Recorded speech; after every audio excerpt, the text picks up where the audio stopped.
प्रेम और विश्वास दोनों ही जीवन के महत्वपूर्ण तत्व हैं। प्रेम एक अनुभूति का नाम है जिसमें हम अपने आप को दूसरे के साथ जुड़ते हैं। यह रिश्ता स्नेह, समर्थन और एकांत की अनुभूति का साधन करता है। लेकिन कभी कभी हमारे जीवन में ऐसे समय भी आते हैं जब हमारी प्रेम की कहानी अचानक समाप्त हो जाती है। यह प्रेम भंग का दर्द होता है जो हमें निराशा और उदासीनता की अनुभूति कराता है।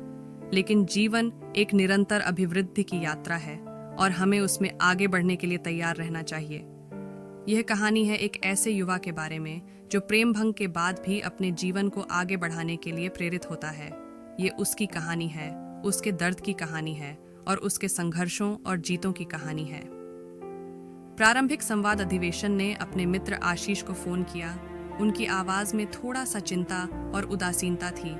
हाय आशीष, क्या हो रहा है?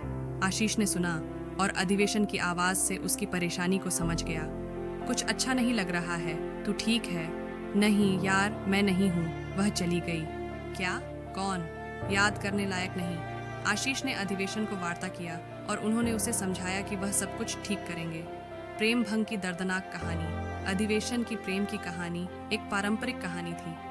वह और मेघा कक्षा 10 में साथ पढ़ते थे और उनका प्रेम उस समय से ही शुरू हो गया था। साथ में बिताए गए वर्षों में उनका प्रेम और गहरा हो गया था और वे एक दूसरे के बिना जीने की कल्पना भी नहीं कर सकते थे। लेकिन जैसा कि कहते हैं, समय के साथ सब कुछ बदलता है। विद्यालय के बाद उनका जीवन अलग अलग पथों पर चलने लगा। मेघा को एक अन्य शहर में अध्ययन के लिए भेज दिया गया, जबकि अधिवेशन अपने गांव में ही रहता था। दूरी के कारण उनकी दिल की डोरी भी कमजोर पड़ गई थी। शुरुआत में वे अपने रिश्ते को बचाने के लिए हर संभव प्रयास करते रहे, लेकिन दिन ब दिन उनके बीच की दूरी बढ़ती गई। अंत में एक दिन मेघा ने उन्हें बताया कि उसके पास उनके लिए वक्त नहीं है और उसने अपने रिश्ते को समाप्त कर दिया। यह सुनते ही अधिवेशन की दुनिया एक बार फिर से उलझ गई। उसके दिल में एक अजीब सा खालीपन था जिसे वह अनुभव कर रहा था। उसके लिए सभी सपने और आशाएं अचानक समाप्त हो गई थी और उसने अपने आप को अकेलापन में डूबा हुआ पाया। दुख के बाद उदासीनता, प्रेम भंग के बाद अधिवेशन का जीवन बिल्कुल अलग हो गया था। उसने अपने दोस्तों के साथ समय बिताना छोड़ दिया और वह अपने को अकेला महसूस करता था। उसके पास कोई मार्गदर्शन नहीं था, कोई उद्दीपन नहीं था। वह हमेशा उदास और चिंतित रहता था और उसका जीवन अब बस एक समाप्त दास्तान बन गया था। एक रात अधिवेशन ने अपने कमरे में बैठकर रोना शुरू किया। उसकी आंखों से आंसू निकल रहे थे और वह अपने दुख को किसी के साथ साझा करने की इच्छा महसूस कर रहा था। लेकिन उसने भी जान लिया कि किसी को उसकी परेशानी की परवाह नहीं होगी। इसके बावजूद वह अपने दुख को उबारने के लिए कुछ न कुछ करने का निर्णय लिया। नई शुरुआत की ओर अधिवेशन ने अपने जीवन को एक नया मोड़ दिया। वह ने निर्णय किया कि उसे अपने दुख से बाहर आना होगा और वह अपने आप को खोजने और पुनः निर्माण करने के लिए तैयार है। पहले उसने अपने दिनचर्या में बदलाव किया। उसने योग और ध्यान का अभ्यास शुरू किया जो उसके मन को शांति और स्थिरता देने में मदद करता। उसने अपने शारीरिक स्वास्थ्य का ध्यान रखा और नियमित व्यायाम करना शुरू किया। ये सभी उसके दिमाग को ताजगी और ऊर्जा प्रदान करने में मदद करते थे।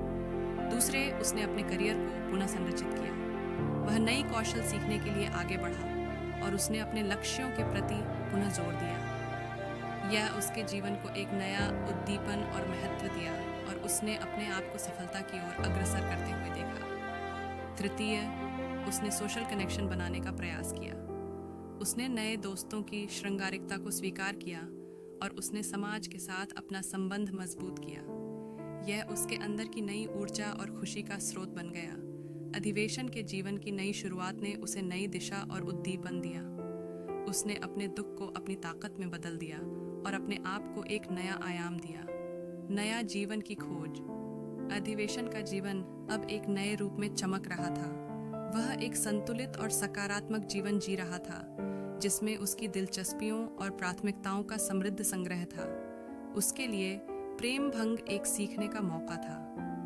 यह उसे अपने आत्मसमर्थन और सामर्थ्य में वृद्धि करने की जरूरत थी और वह इसे एक महत्वपूर्ण अवसर के रूप में देखता था। अधिवेशन की कहानी हमें यह बताती है कि जीवन में हमेशा कुछ नया होता रहता है और हमें उसके साथ अनुकूल होना चाहिए। प्रेम भंग केवल एक चरण है और हमें उसे अगले चरण में आगे बढ़ने का मौका बनाना चाहिए। अधिवेशन की इस कहानी से हमें यह सीख मिलती है कि हमें हमेशा अपने आत्मसमर्थन को मजबूत करने और आगे बढ़ने की प्रेरणा लेनी चाहिए, चाहे जीवन की कोई भी परिस्थिति हो। आखिरकार अधिवेशन ने अपने जीवन की दिशा बदल दी और उसने अपने आत्मसमर्थन और सामर्थ्य में वृद्धि की। वह एक नया उद्दीपन और खुशी का स्रोत बन गया और उसने अपने जीवन को पुनः समाप्त करने का निर्णय। इसी रूप में उसकी कहानी हमें यह बताती है कि हमें हमेशा अपने सपनों और आकांक्षाओं के पीछे भागना चाहिए और हमें हमेशा अपने आत्मसमर्थन में विश्वास रखना चाहिए। चाहे हमें कितनी भी मुश्किलें आएं, हमें हमेशा अपने लक्ष्यों की दिशा में आगे बढ़ते रहना चाहिए। और अधिवेशन की कहानी ने यह दिखाया कि हमें हमेशा उम्मीद की किरण में जीना चाहिए, क्योंकि जीवन में हमेशा कुछ नया होता रहता है और हमें उसे स्वीकारने के लिए तैयार रहना चाहिए।